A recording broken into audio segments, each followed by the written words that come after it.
दोस्तों बॉलीवुड में आखिर क्यों आज ये चर्चाएं काफी तेज हो गई हैं कि भैया बंटवारा 1947 का सफलतापूर्वक बॉक्स ऑफिस पर शिकार करने के बाद अब बॉलीवुड के सीरियल किसर की निगाहें जो है ना भाई उस हाथी के ऊपर टिक गई हैं जिसकी फिल्में बॉक्स ऑफिस पर फ्लॉप भी होती है ना तो भैया 300 से 400 करोड़ का बिजनेस हंसकर करके चली जाती है। तो भैया किस हाथी का शिकार करने के लिए निकल पड़ा है अपना सीरियल किसर, चलिए मैं आपको बताता हूं इस छोटे से रिपोर्ट के माध्यम से। हेलो फ्रेंड्स, मैं हूं नरेंद्र और मैं आपका एक बार फिर से स्वागत करता हूं हमारे चैनल यानी कि वायरल न्यूज जंक्शन में। तो दोस्तों इससे पहले कि मैं ये रिपोर्ट आप लोगों के सामने रखूं उससे पहले मैं आप लोगों से एक छोटी सी गुजारिश, एक छोटी सी प्रार्थना, एक छोटी सी इल्तिजा करना चाहूंगा कि भाई अगर आप लोग अपने भाई के हर एक वीडियोस को देखते हो और अगर आप लोगों को मेरा काम पसंद आता है तो भाई आप मुझे यूट्यूब पर सब्सक्राइब कर लो, फेसबुक पर फॉलो कर लो, इंस्टाग्राम पर भी फॉलो कर लो ताकि मेरे अपडेट्स जो हैं वो आप तक पहुंचते रहें।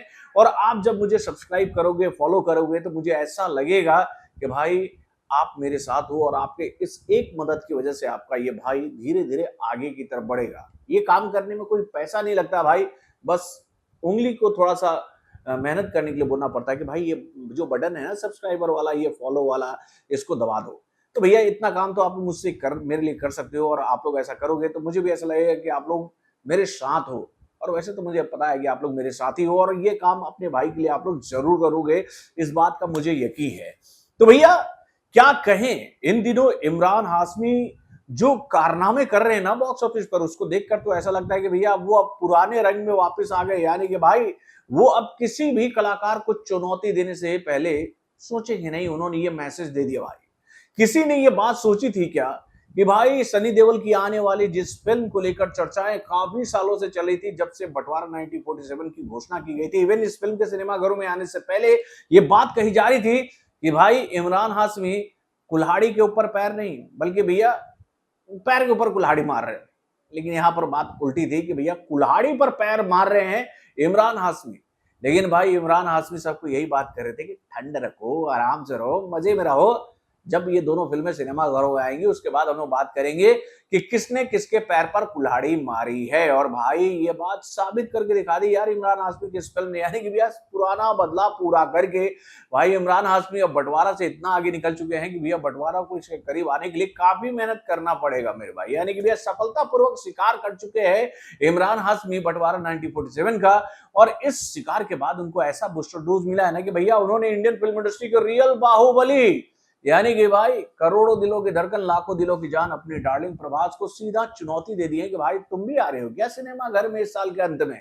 चलो तुमसे एक हफ्ते पहले आकर हम तुम्हारा कहें तो भैया लिटमस टेस्ट करेंगे बॉक्स ऑफिस पर कि तुम हमसे मुकाबला करने के काबिल हो कि नहीं। जी हाँ, इमरान हाशमी को लेकर ये जानकारी हम लोगों के सामने आ रही है कि भाई उनकी आने वाली अगली फिल्म यानी कि G9 बोले तो भैया गन मास्टर जो है वो सिनेमा घरों में रिलीज होने के लिए पूरी तरह से तैयार है, जिसकी ऑफिशियली घोषणा आज एक जबरदस्त मोशन पोस्टर के माध्यम से कर दी गई है। बहुत ही यूनिक अंदाज में, जिसको देखकर हम लोग ये बात कह सकते हैं कि भाई एक बार फिर से इनका क्रिमिनल वाला अवतार देखने को मिलेगा या फिर कह तो भैया जासूस वाला। ये तो जब इस फिल्म का टीजर ट्रेलर आएगा तब क्लियर होगा। लेकिन भाई कंफर्म कर दिया गया G9 को लेकर ये बात कि भैया गन मास्टर जो है वो इसी साल के अंत में यानी कि भैया नवंबर के महीने में 27 तारीख को सिनेमा घरों में रिलीज हो जाएगी। यानी कि भाई 7 दिन पहले। किससे? तो भाई फौजी से।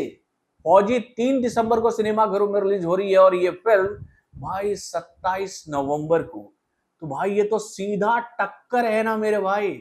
और इस वक्त इमरान हाशमी को लेकर जो क्रेज लोगों के दिलों में बन चुका है और उनके इस फिल्म ने जो चमत्कार करके दिखा दिया है बॉक्स ऑफिस पर, उसको तो भैया पूरा बॉलीवुड नमस्कार कर रहा है और ये बात कह रहा है कि भाई ये बंदा जब भी सिनेमा घरों में आता है ना तो ये बात प्रूव करके चला जाता है कि भाई एक तरफ रख दो पूरे इंडियन फिल्म इंडस्ट्री को और दूसरी तरफ अकेले सीरियल किसर को खड़ा कर दोगे ना भाई, ये अपने बेहतरीन अभिनय के माध्यम से किसी को भी चुनौती दे सकता है। और ये बात हम लोगों ने देखी है मेरे भाई, बड़े से बड़े कलाकारों की फिल्मों में अगर इमरान हाशमी का छोटा सा कैमियो भी आ जाता है ना तो वो कैमियो इतना इम्पैक्टफुल होता है कि उस बड़े कलाकार को ये बात सोचना होता है कि भैया कैसे इसका मुकाबला करूंगा मैं। तो भाई अब गन मास्टर को लेकर जो जानकारी हम लोगों के सामने आया है वो तो भैया और भी पावरफुल है कि भैया इमरान हाशमी का इस फिल्म का जो म्यूजिक वाला डिपार्टमेंट है ना भैया, वो म्यूजिक डायरेक्टर दे रहा है जिसने भैया इमरान हाशमी के लिए एक से एक कल्ट गाने तैयार करवाएं जो कि भाई आज भी लोगों के जुबान पर चढ़े रहते हैं। यानी कि भैया हिमेश रेशमिया इस फिल्म के सभी गानों को देखेंगे मेरे भाई, यानी जो उनका म्यूजिक होगा, उनका लिरिक्स होगा और कहीं ना कहीं उनके बोल भी जरूर होंगे, ये बात तो हम सब जानते हैं। तो दोस्तों अब सोचो कि भाई जब ये कॉकटेल आएगा सिनेमा घर में तो भाई म्यूजिकल धमाका तो होगा ही, उसके बाद भैया ये फिल्म अगर तरीके से बनकर आ गई तो समझ लो कि बाहुबली को एक कड़ा मुकाबला मिलने वाला है बॉक्स ऑफिस पर। आपको भी ऐसा लग रहा है ना? अपने कमेंट के माध्यम से हमें जरूर बताइएगा। तो बॉलीवुड से जुड़े और भी कई सारे खबरों को जानने के लिए हमारे चैनल यानी कि वायरल न्यूज सेक्शन को लाइक करना ना भूलिएगा और हमारे अपडेट्स को जानने के लिए बेल आइकन को जरूर दबाइएगा।